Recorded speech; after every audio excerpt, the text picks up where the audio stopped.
Hi Catherine and Peter, this is Melanie Abood. I'm going to be taking you through Assignment 2, Comparison of Numeracy Intervention Programs.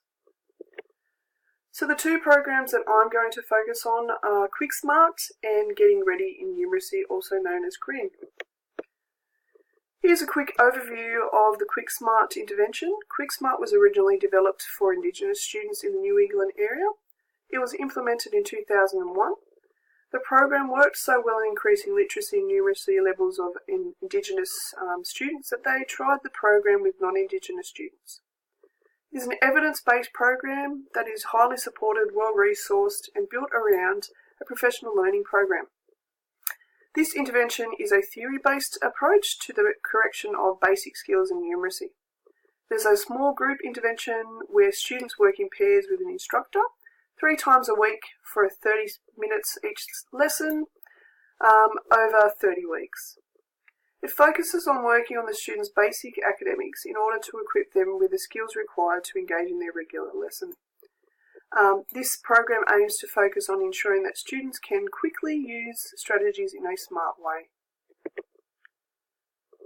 The audience or the target audience of QuickSmart are low-achieving students in mathematics and or numeracy, students who have a learning difficulty in mathematics or numeracy. Another indicator that students will be successful in the use of QuickSmart is being able to work in small groups due to the fact that the program focuses on working in pairs with an instructor. Students who attend school regularly are more likely to gain success using the program. Whilst this does make sense, as they would need to regularly learn skills so attendance is necessary, however, statistics show that lower performing students are often those students whose attendance is quite low. This could mean that some students who would definitely need the program may not be able to access it due to their poor attendance, which may correlate with the poor basic skills. And as stated previously, it was originally developed for Indigenous students who often have a high percentage of students with poor literacy and numeracy skills. QuickSmart focuses on the basic mathematics skills such as number, algebra, geometry, measurement, statistics and probability.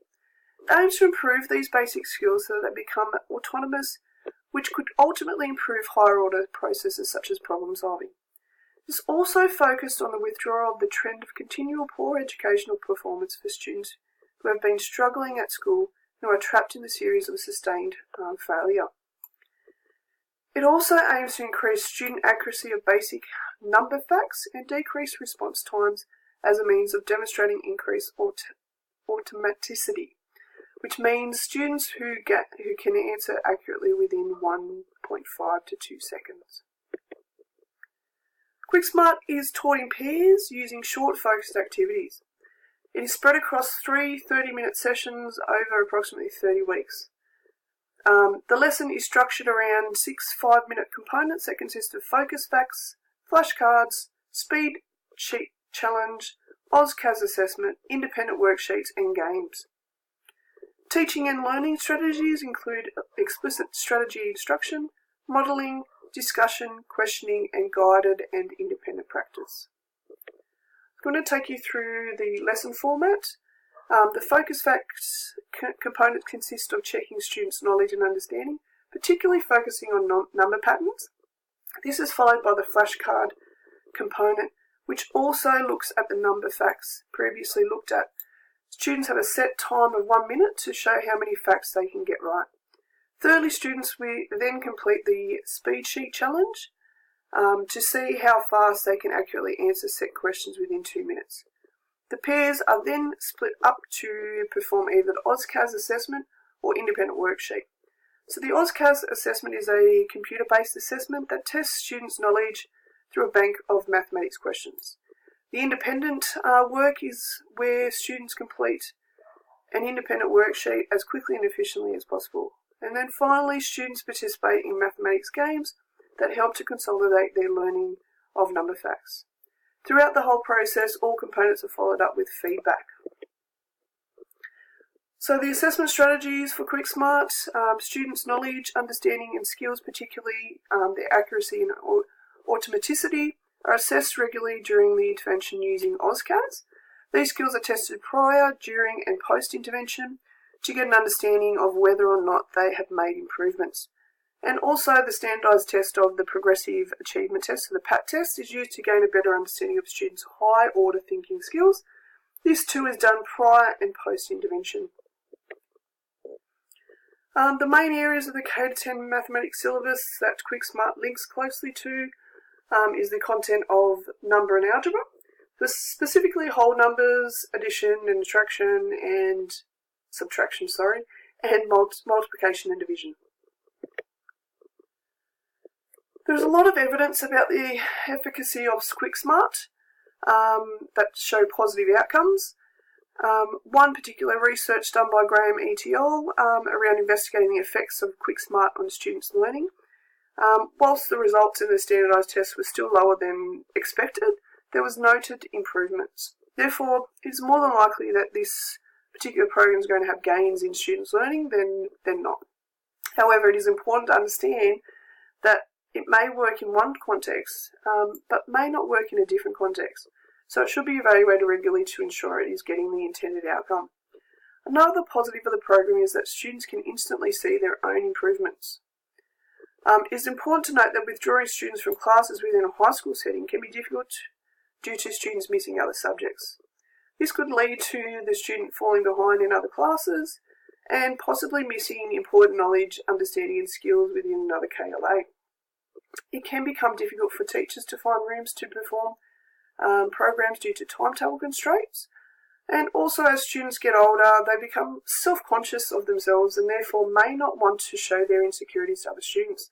This could lead to the tutor having to run the program on a one-to-one basis, which may not be viable in a school with limited funding.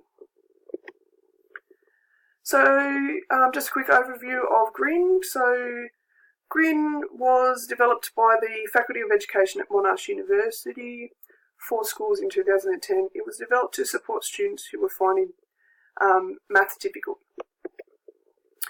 The target audience for GRIN include students from years 2 through to year 11, students who fall behind in their numeracy skills, which can also include Aboriginal and Torres Strait Islander students and English as a second language students. The main aim of GRIN is to provide support for students who find maths difficult. It helps to prepare students for their next mathematics lessons by familiarising them with the language and terminology to be used in that lesson. So in essence, it models what the students will be seeing in their lesson, which will in turn increase their confidence in the lesson.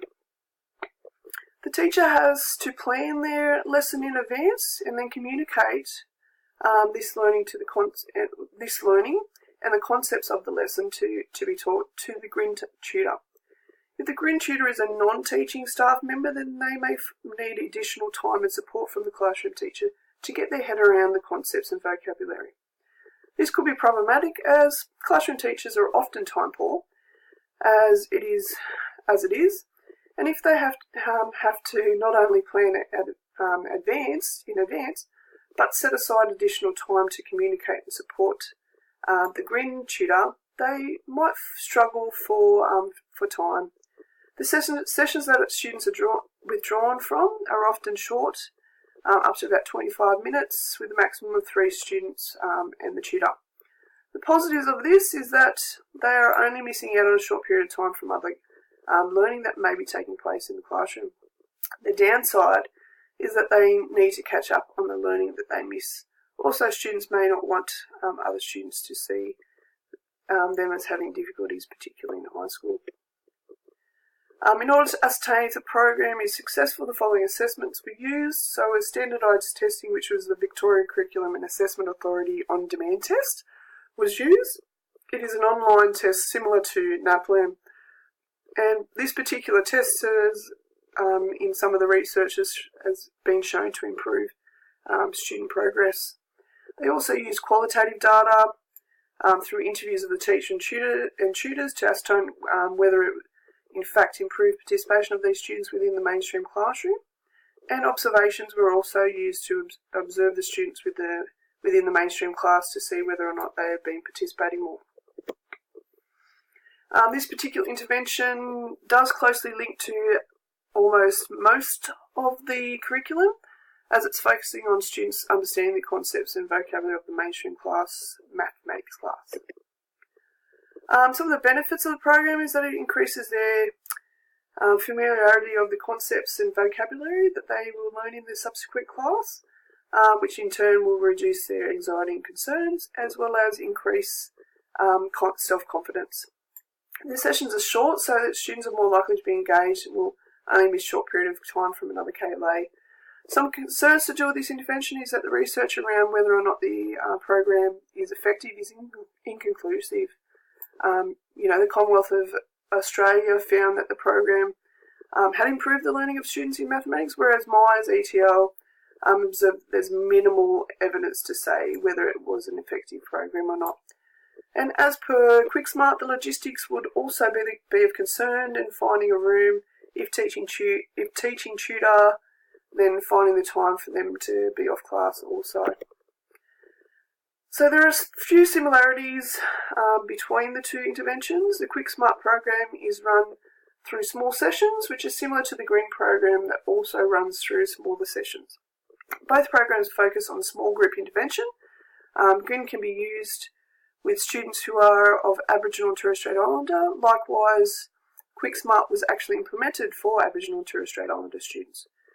QuickSmart uses standardised testing such as PAT tests in the same way that Green uses the VCAA on-demand standardised testing to gain improvement data. Both programs can be run by teaching and non-teaching staff and require the withdrawal of students from their regular classroom. However, there are quite a few differences between the interventions. They include the target group of QuickSmart is students in the middle years of schooling, whereas Green targets students from years 2 through to year 11. Another difference is the focus of the program, as QuickSmart aims to build basic arithmetic skills through fluency and accuracy. Correspondingly, Green aims to familiarise students with the concepts and vocab of the next lesson as that they will encounter. QuickSmart not only uses standardised testing, but it also uses its own assessment tool, AusCADS, whereas Green only really uses standardised testing. Moreover, Green can be used to focus on most curriculum content, whereas QuickSmart is developed to focus on some areas of the curriculum. Lastly, another difference is around the evidence of improvement for both. There seems to be more research on the positive outcomes of QuickSmart program in comparison to Green. And finally, here is a list of the references that I used throughout this presentation. Thank you again for listening.